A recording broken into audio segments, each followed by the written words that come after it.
Hi, PSDA company families. I am Leslie. I'm your director. My name's Courtney. I love her. I love you too. This is our competition Q&A video, and hopefully we can answer some questions you might be having right now. Like I did in our last email, one of the first ones was, what is this photogenic thing and title? What are we doing? So photogenic and title are extras that your dancer can compete for, and they add on to their routine. So photogenic, anybody can compete in that, any dancer. And it's basically a category where you submit a photo, judges critique it. Oftentimes it's a headshot, and it's for dancers that really want to maybe pursue a modeling career, or they're looking to dance with a core and they need a headshot review. So that would be an option for those dancers that want to add that on.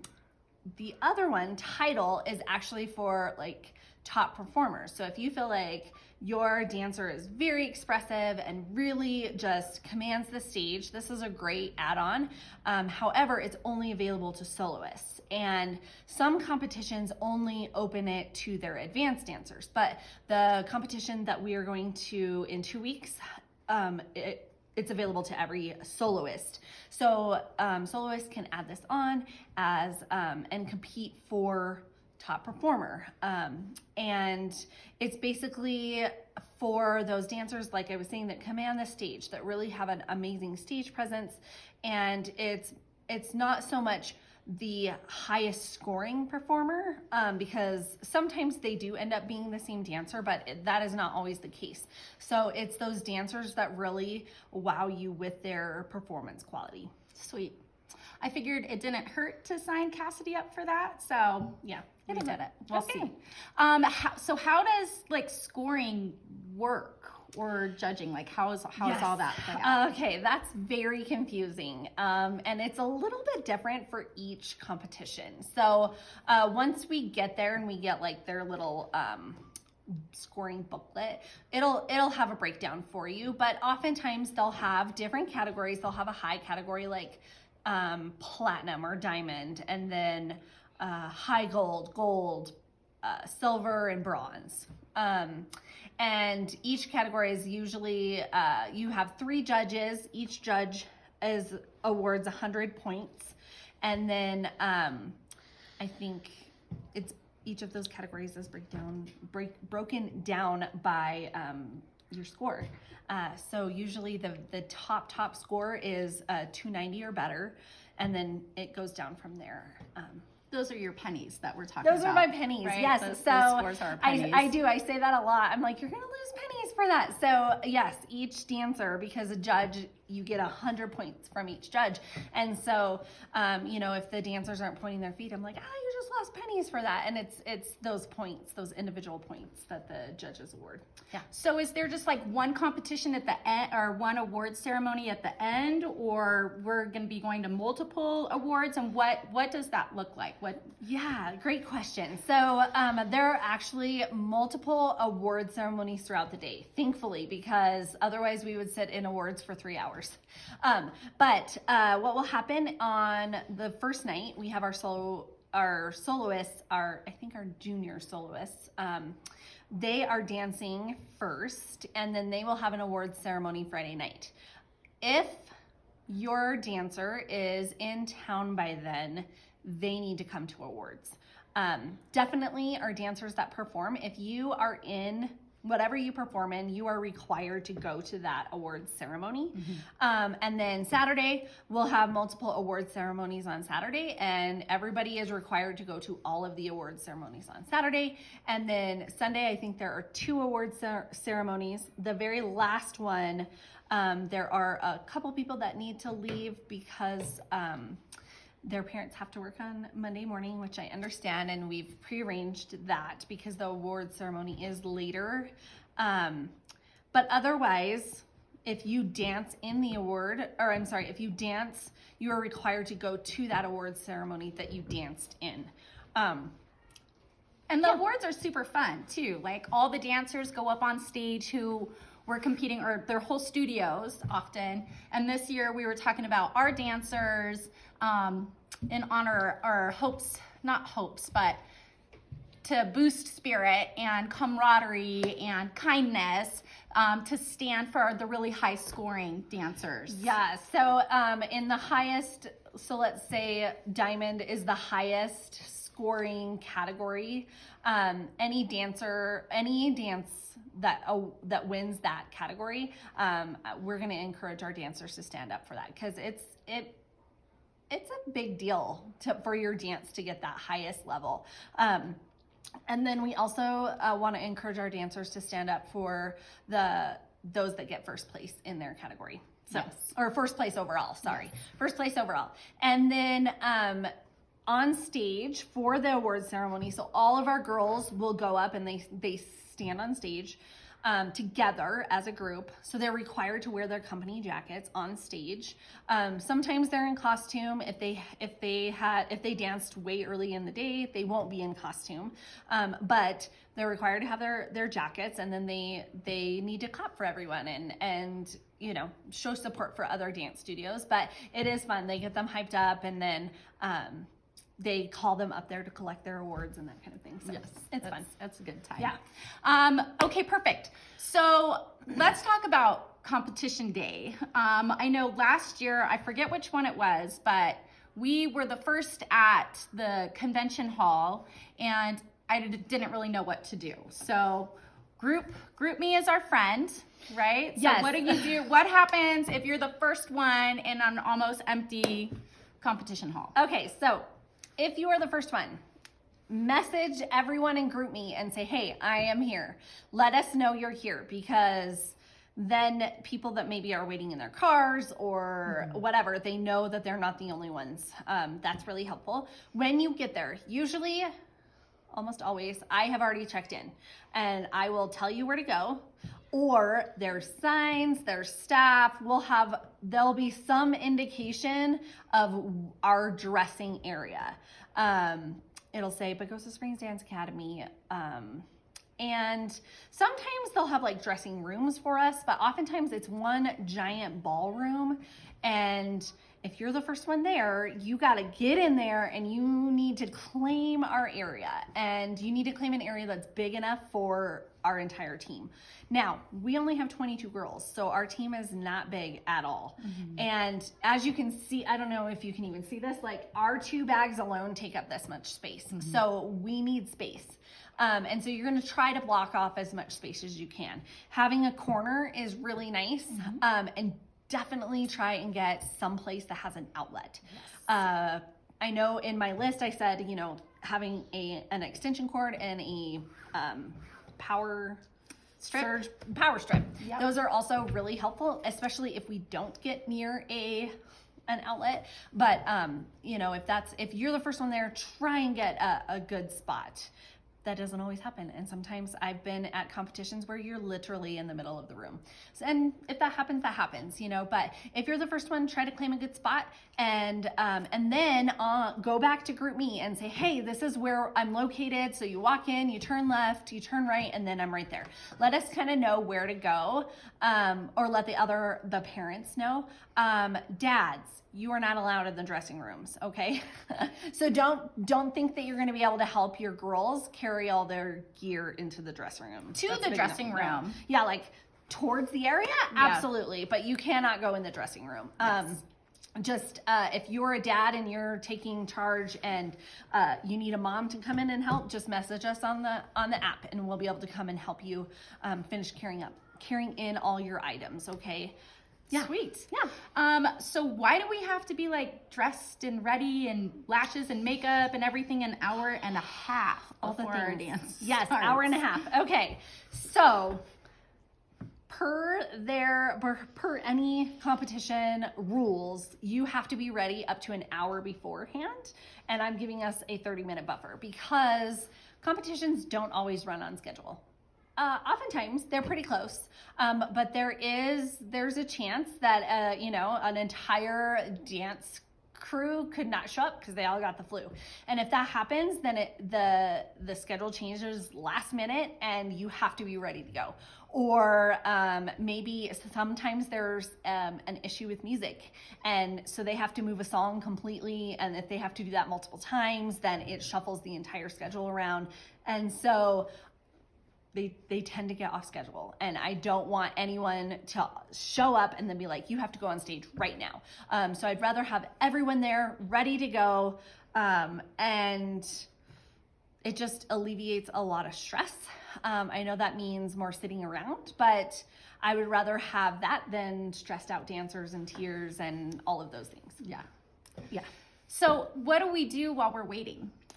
Ooh, while we're waiting. Okay, so there's a couple different options. Dancers will either be getting ready for their dance, so getting dressed, doing hair, doing makeup, stretching, warming up, practicing their dance.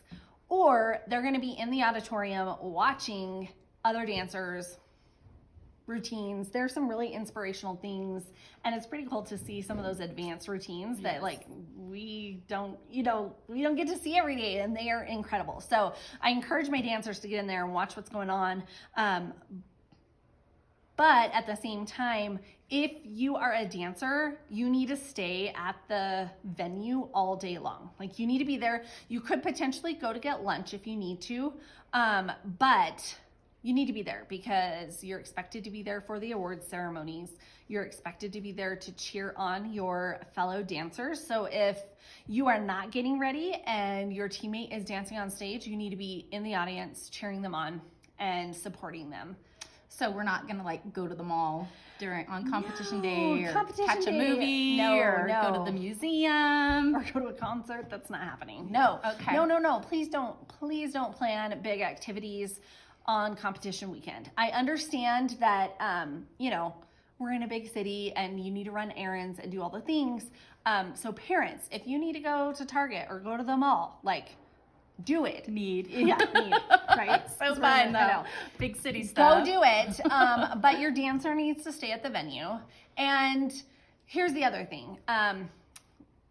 The staff that goes, we all have kids, right? So we have to make sure that we get them ready to go. We have things that we're trying to keep an eye on. And please don't expect us to keep track of your child when you leave to go to the mall. We do our best to watch out for one another, and everyone does, all the parents and stuff. But as staff members, we also have to make sure that kids are on stage when they need to be and all of those things. It gets crazy. So if you are leaving, please designate another parent to help keep track of your child. Be safe, be aware of your surroundings, especially in big cities. It's not little Pagosa. So we want to make sure that everybody's safe, and just leaving and bouncing and assuming that someone's going to keep track of your child is it's not safe. So that brought up another question. So how do we know when we go on? Like, how is it?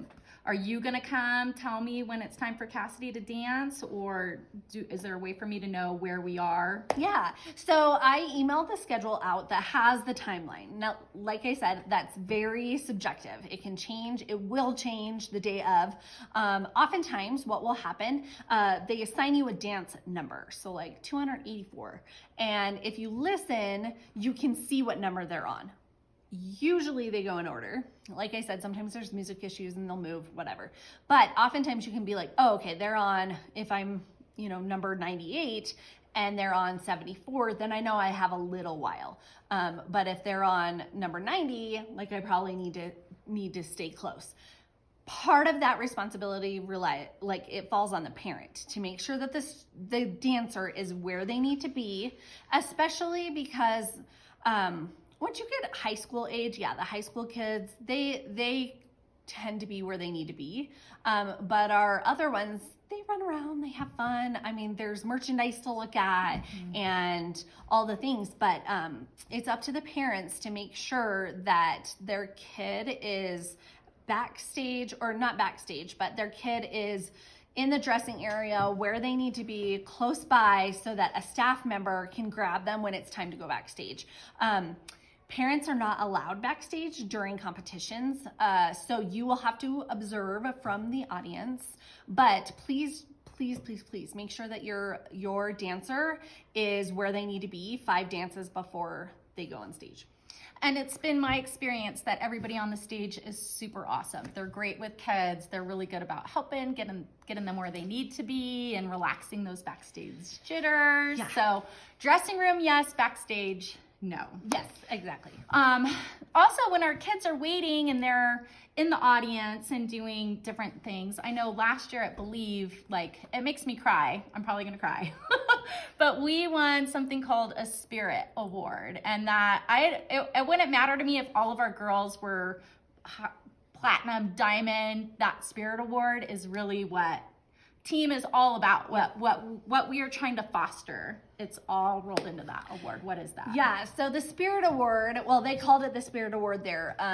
Different competitions call it different things, but most competitions have an award they give to a studio that exemplifies good sportsmanship, where you cheer on your own team members, you cheer on other people's, other studios' teams, you are polite to the staff, you're polite to your own studio staff, you're polite to your parents, and they notice things that happen backstage, they notice things that happen in the dressing rooms, and they make note of which dancers they see kind of going out of their way to be kind and exemplify whatever their dance competitions like mission is. So yeah, it's a wonderful award to win, and that's what I'm shooting for every time. Right? Yes. Yeah.